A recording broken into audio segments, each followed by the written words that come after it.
Well, Dan Bongino is back to his day job hosting a podcast after spending 10 months as deputy director of the FBI. You know, the president calls upon you. You're making millions of dollars doing your show, and you set that aside.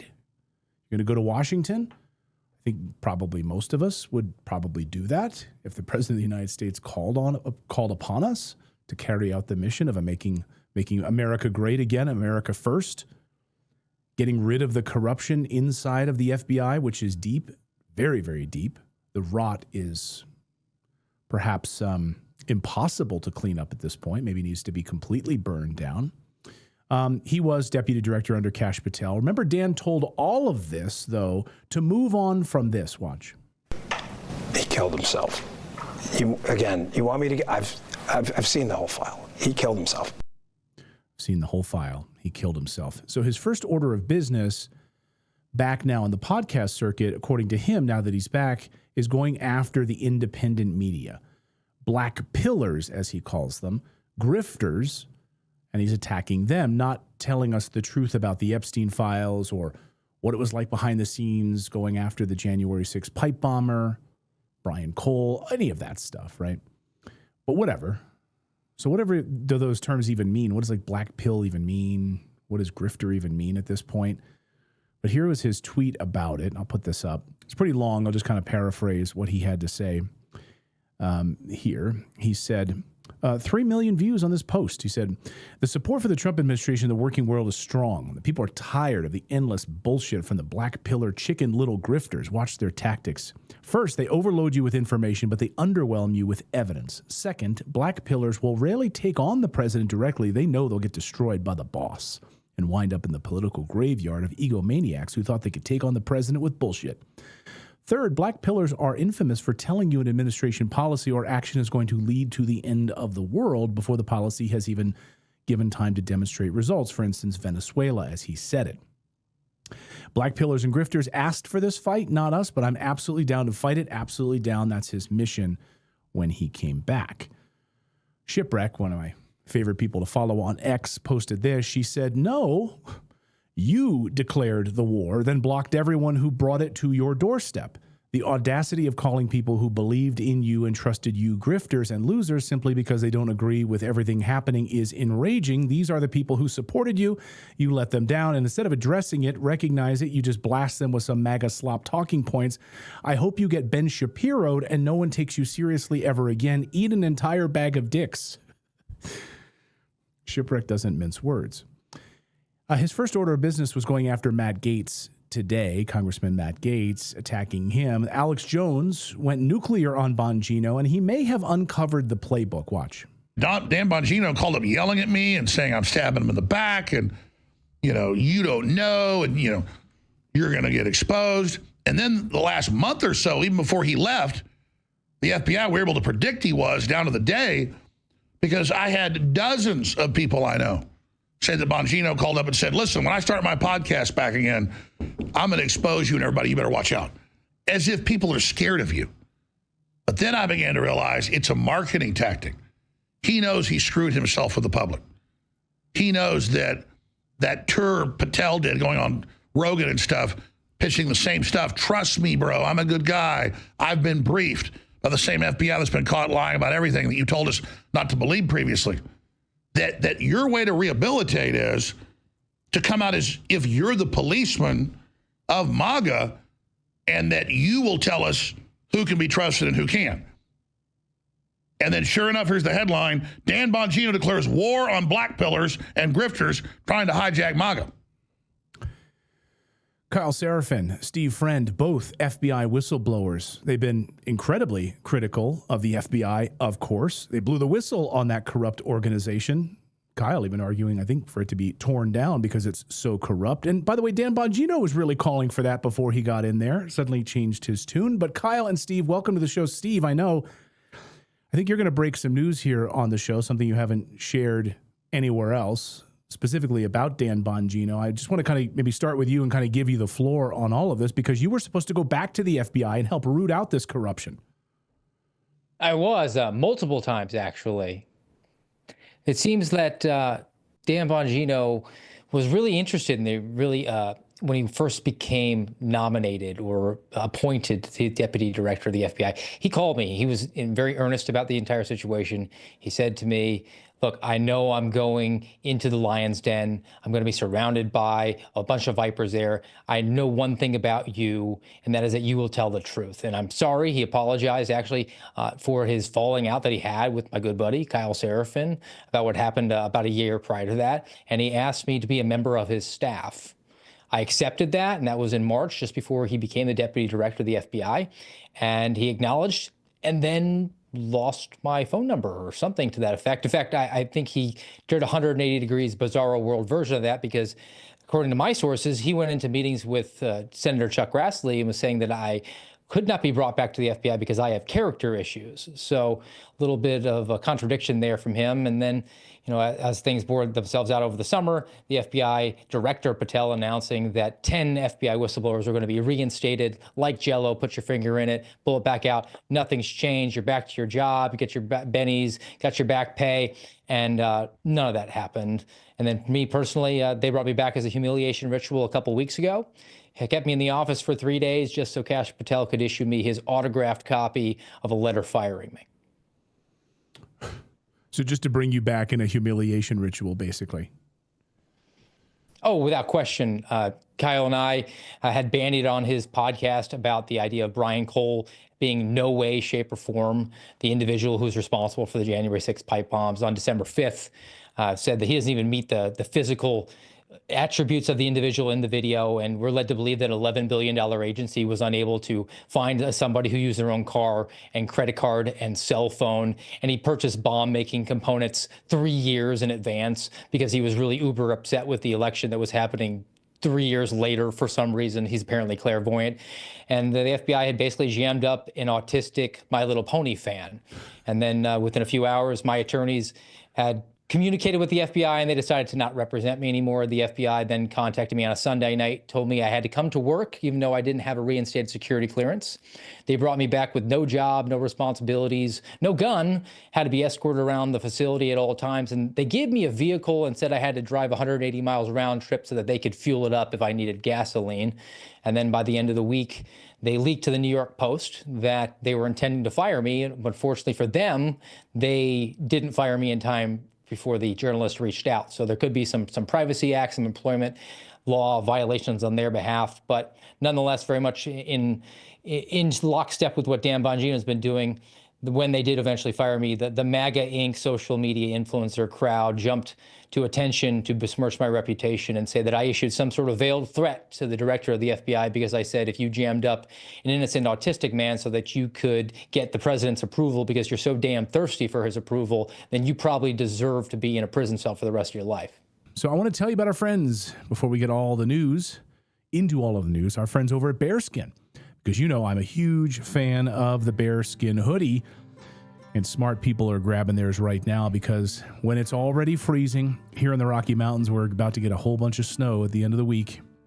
It's about damn time. It's been one of the warmest winters we've had, but now we're about to get 12 degrees, lots of snow, and I absolutely love my Bearskin hoodie. I wear it every day when I'm walking the dog, just doing yard work, being outside. I got one for my neighbors as well. I just got one. They had buy two, get one free. And I got 3 of them and the raincoat, and they are the best made hoodie I have ever used. Honestly. That's David talking. I mean, they are fantastic. And my neighbor, I got one for him as well. And he has a nice little fire pit outside, and he's like, I wear this thing all the time. It is really one of the best hoodies you can buy. These hoodies are built for serious cold weather. It's got 340 GSM of bearskin fleece, 10 pockets, a muscular fit, even zips into that heavy storm rain jacket that David was just talking about. So you get into full winter waterproof armor, whether you're into hiking, hunting, traveling, or just you hate being cold. This is the last hoodie that you'll ever need. And you'll get free U.S. shipping, fast delivery, and you're finally, kitted out properly for winter. That's a win-win. So do yourself a favor right now. You get 60% off the Bearskin hoodie today by going to Redacted, by texting the word Redacted. Just text that word Redacted to 36912. That's 36912. You'll get a link sent straight to your phone. You can check it out. if you're busy right now. By the way, when you're shopping with Bearskin, you're not just getting killer gear, you're also supporting the Fallen Outdoors and the Hope for the Warriors Veterans Program. So don't wait till you're freezing to realize that your hoodie sucks. Get a Bearskin now while it's 60% off. Text the word redacted to 36912. 36912. Text that word redacted. It's that same crowd, Kyle, that, was out there holding like Epstein binders. It's that same group of people who suddenly came after, Steve, who are now, when Dan Bongino says, I'm back and I'm going to go after independent media, you're seeing them. They're like the pro-Zionist crowd. They're the Epstein binder crowd. They're the people that now have like Pentagon access crowd, like the access journalist crowd. Those are the people that like came after Steve. And they're like in the Twitter feed to Dan saying, I can't wait, Dan, bring it. We want to see it. Yeah, they're also getting ratioed every single time they do that over on X, because that turns out to be not a particularly popular opinion. I think there were people in America that thought when they heard the term America First that it didn't mean like America First trademark and our brand means whatever it is that Donald Trump says equals, my opinion. I don't think there's a lot of people that really wanted that. There are obviously some. And then there's another group of people that apparently wake up every morning and wonder what cause is dear to my heart. Oh, yes, the defense of Israel is a big one. And like, I'm not a big guy that thinks Israel runs the world. I just don't. It's just it's not obvious to me that would be the case. And having worked in federal law enforcement and on the intelligence side, like I don't live that reality. But I do see a lot of really pro-Zionist accounts, as you said, saying it, including people that are suing me for $5 million, which feels great to know that they 100% back Dan Bongino, who was in a position to do the thing that he claimed he was going to do for years. I was actually struck. There was the little moment about him kind of destroying credibility about Epstein killed himself. And he played that clip a little bit ago. There's a more telling clip for me. And he did it at about the same time. I think that one was in April. I want to say that was in April or May of last year. And he went on Fox and Friends. It was just after the Maria Bartiromo thing. He did the solo sit down with Lawrence and whoever the other people are on the couch. And he goes, when we got to the Hoover building, some people came up and they took us by the arm and they said, essentially, thank God you're here.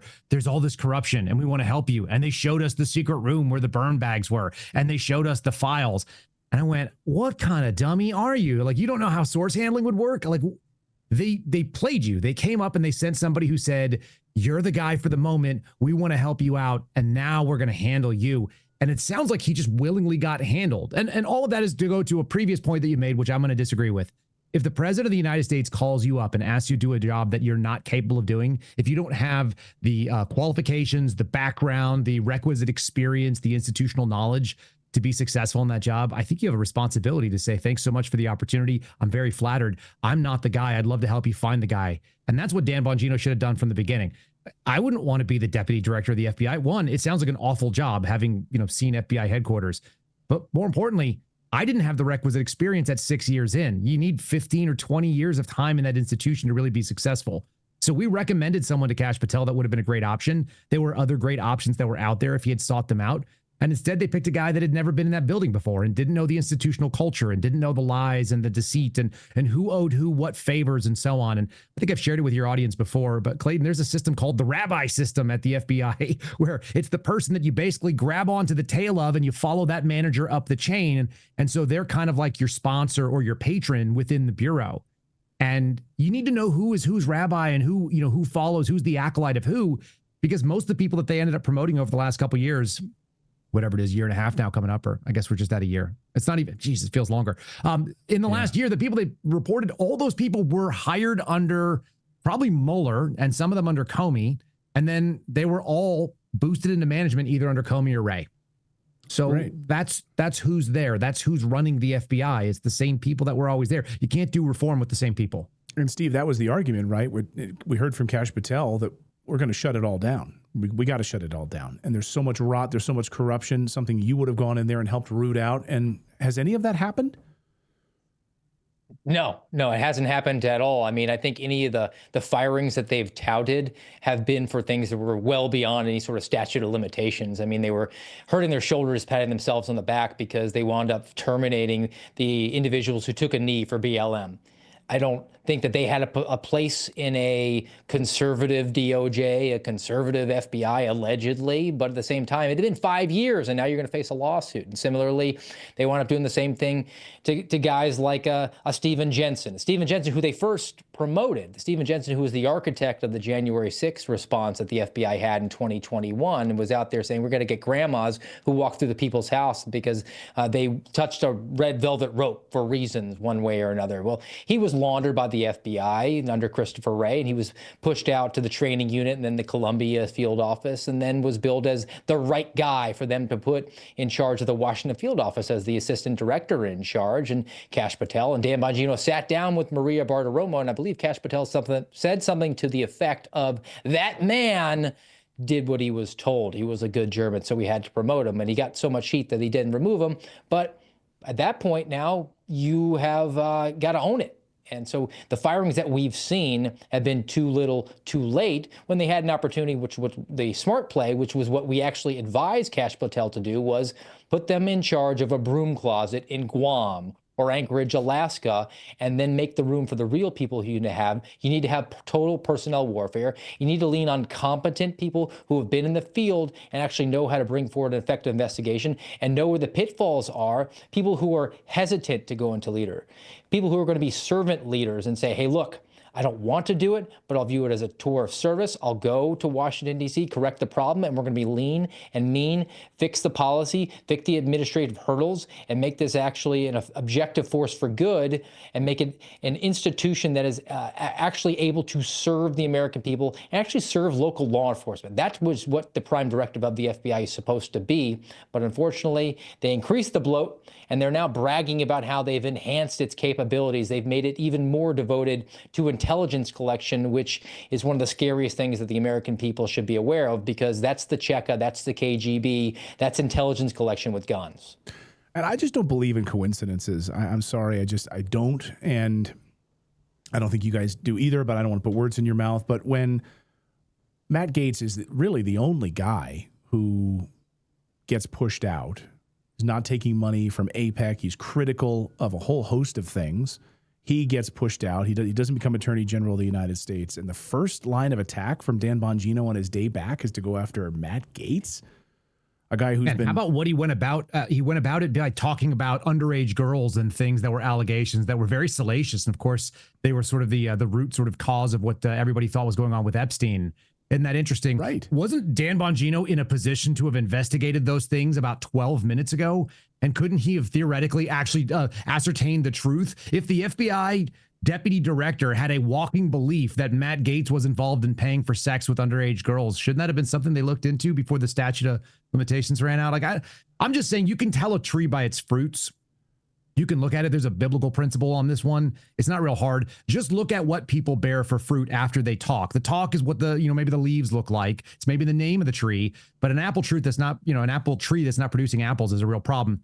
So I would suggest this, that what they're calling black pillars, or what Dan Bongino is calling black pillars, and maybe he's got a problem with people who have black t-shirts that are not like this one. I think this is like a bamboo mix, so it doesn't pill, but maybe he's talking about cotton t-shirt wearers, which maybe you guys are in trouble because of your shirt pilling up. But the issue that I see is that Bongino is calling out people who are not saying we want less of the Trump agenda and we want less of what they claimed they were going to do when they went to the FBI. Bongino was mad at the people that said, we wanted you to do what you said and more, and we don't think that you fulfilled the mission. Right. And that's really interesting to me. Right. Isn't that the point, Steve? I mean, that's the heart of this, which is we were excited for you to get in there, right? Everything you were saying on your podcast is what we wanted you to do when you got in there. But now you're too stupid to understand the institution of it all. And trust me, bro, it's all unfolding. It's all happening right now. It's all unfolding, and you're too stupid. You are a grifter. You're a black pillar. You won't go up against Trump, the boss. That's what we wanted. We wanted all of these things to happen, right, Steve? We wanted him to follow through with what the promises were, even the promises that he made early on as a deputy director. Look, he promised things that were not attainable. He promised to give us the Dobbs leaker, which isn't a federal crime. but he promised it. Did he deliver? No. He promised to give us the White House cocaine, which apparently was investigated by his old stomping grounds at the Secret Service, and there was no delivery on that. And then we got the crowning achievement. He promised to give us the January 6th pipe bomber.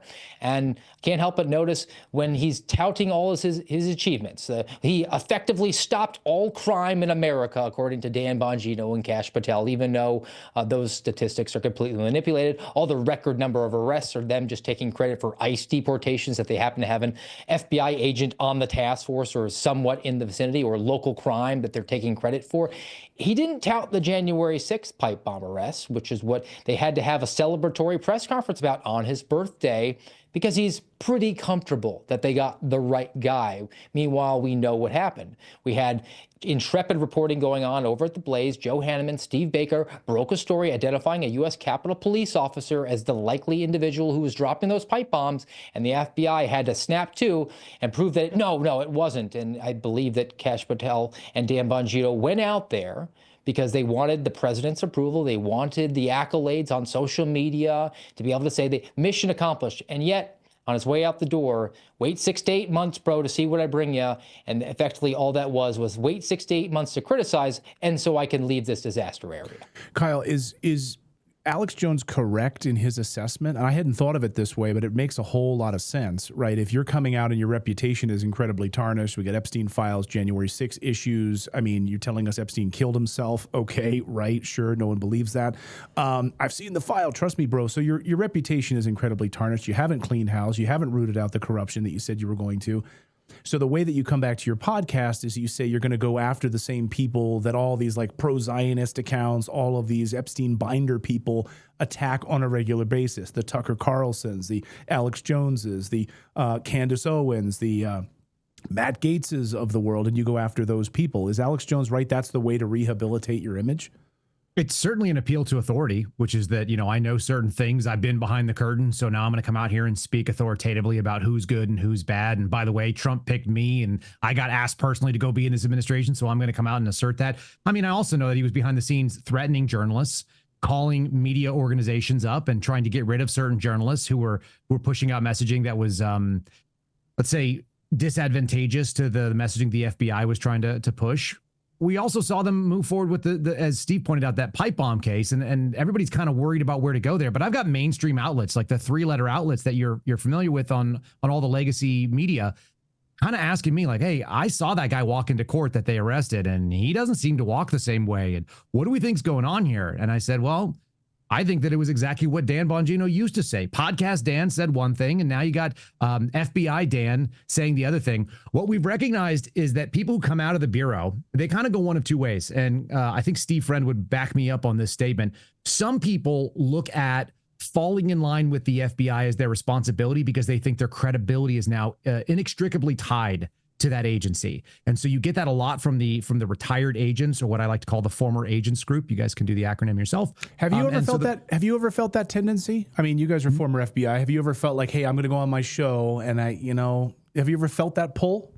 No, I never felt that from day one. I went to the FBI and I was disappointed the first minute I got there. And I thought, well, maybe it'll get better. But the first minute I got there was like an overweight, middle-aged black woman handing me a folder and saying, just hang tight and then we'll get with you later. And I thought I was going to get smoked. I thought I was going to be like the way I'd gone to new units in the military, where they were going to put me on my face in my blues and I was going to destroy my suit. And, it was going to be like an aggressive training exercise and physical fitness, and they were going to test me from minute one. I thought I was going to get punched in the face by ninjas hiding behind me, and that never happened. It was always gentle. It was always collegiate. And even in the first week, they're out there teaching you things about how federal service works, and here's where your benefits are, and we're going to slowly get to the real training thing.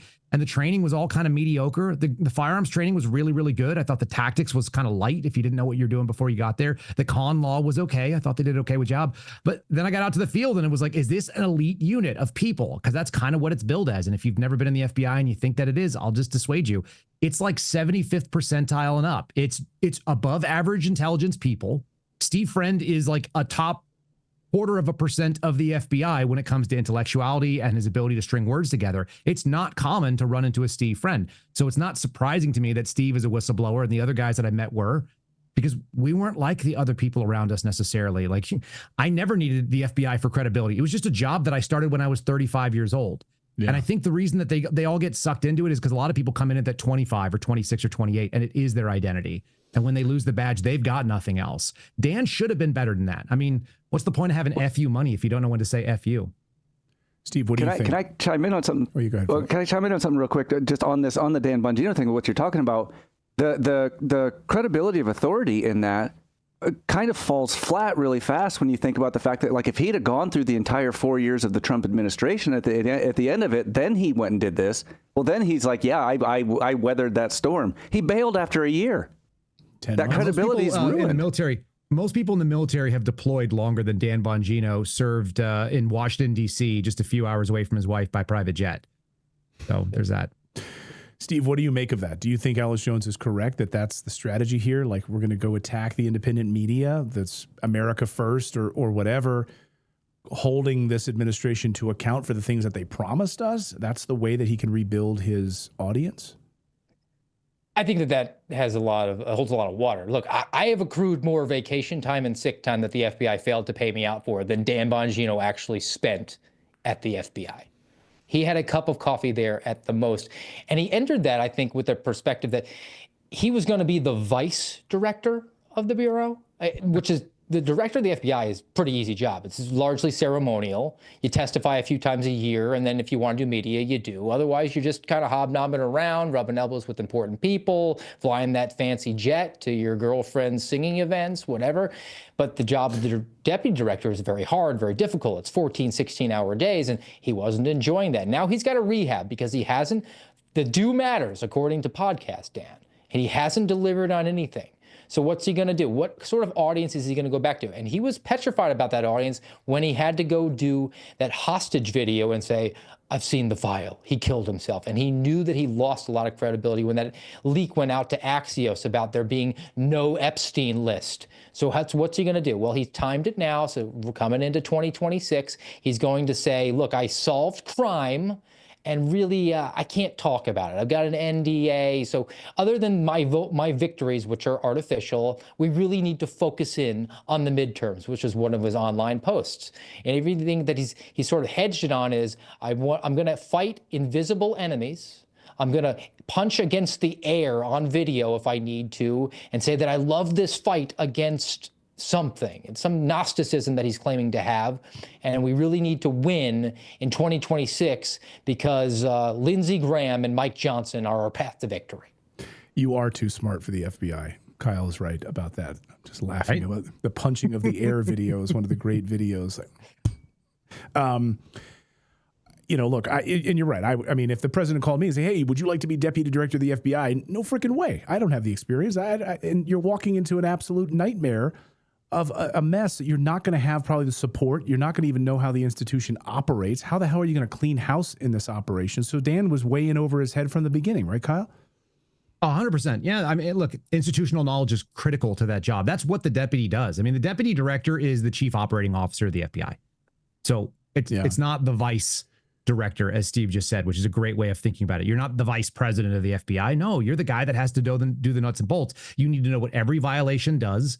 You need to know people that are coming up the chain and who the good managers are. By the way, I don't like just saying, like, here's the problem. Can I tell you what the solution was? Because it actually isn't all that hard. And it would have been really, really clear to people. The simple solution to what needed to be done at the FBI was something that we wrote, and we put it in writing for Kash Patel to walk in there. But he needed to send out a query to every special agent in charge of the 55 different field offices in the Bureau. That was, he could have done that basically at the beginning of March of 2025. And say this: I want your top 3 agents by statistical accomplishments in the criminal investigative realm, and then in the 2 different factions of national security. So that's going to be your counterterrorism and counterintelligence. So give me your top 3 in there. Out of the 55 field offices, you're going to get 9 candidates from all of those. I'd also like your top, let's call it 4 or 5 supervisors at the GS-14 level, the people that actually run the squads that are doing these investigations, and give me your top longest serving, highest rated, because we do what's called a climate survey in the Bureau, where we decide whether or not you're a good manager, and your own employees get to rate you about how good a boss you are. So are they doing the job as required by management, and are they doing the job as required by the people who work for them? And then you'd have your best supervisors and your best actual case agents. And that would be enough for you to repopulate the entirety of all the headquarters jobs. The next thing we said you should do is stop requiring people to come to the J. Edgar Hoover building, but let them do program management for specific types of crime and violations from the field. Rather than uproot families, you'd allow, men who don't want to take their kids out of school and women that are working in there that have a spouse with another job and so on and so forth. Let them stay where they are and do the job remotely, because it's already remote management. It's just management from Washington, D.C. And we learned we could do a lot of that during COVID.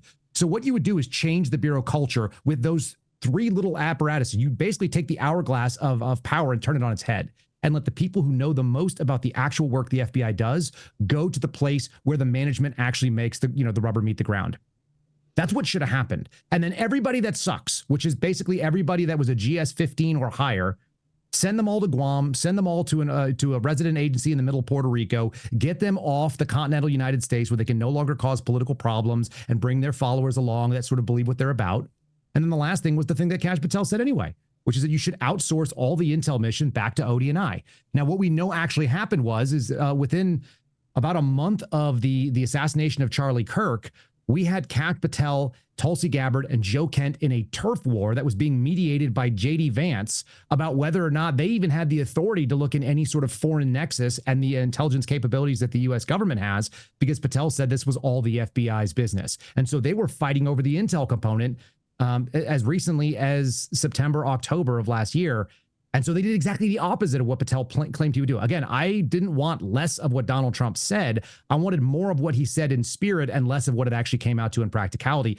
And the way to actually do it, it really wasn't that hard. You just had to look at the business like a hostile takeover, where you come in and find your most capable employees in any given branch or any given division or any given, specific subset of your organization, and put them in charge and get rid of the people that are the rot that are actually running it right now. And this is actually not that hard. This is not a hard thing to do. There are people who do turnarounds for a living, and this is what you would do. Yeah, I mean, we just saw Elon Musk do that at X when he came into Twitter, took out the kitchen sink. Yeah, they could have got Gordon Ramsay. Right. Yeah, just done it. Yeah, just exactly. done the what is it called? The Nightmare Kitchen situation. What do they call that show? Yeah, Kitchen Nightmare or whatever. Yeah, Kitchen Nightmares. Fires. Yes. Steve, final thoughts for you. I know we kept you guys a long time here, and I really appreciate that. Has Dan Bongino, after he asked you to come and join him, has he ever talked to you again after he asked you to come and join and put up the big fight? No, he didn't. He acknowledged receipt of my text accepting that offer. And another point, I sent him a text warning him and cautioning him that his planned trip out to Phoenix, the people there were being pulled off of ICE operations in order to meet him in the office. And I thought that he should know that, because I thought that at least at the time, that he'd be more interested in the mission than having a captive audience. But he accepted that and apparently went out to Phoenix and talked to them about the entire office, all suited up, about how much he could bench press. So I guess it was given away pretty early. I did respect his request to keep that a job offer private, but now that he's no longer in that position, I don't hold back at all on this. Well, thank you for sharing that with us today. Steve Friend, Kyle Seraphin, FBI whistleblowers trying to actually fix the Bureau or burn it down and build something better for the United States of America. Thank you for joining us today. I love this discussion. Really appreciate it, both of you. Thank you so much. Thanks, Clayton. Thanks, Clayton. All right, thanks, guys.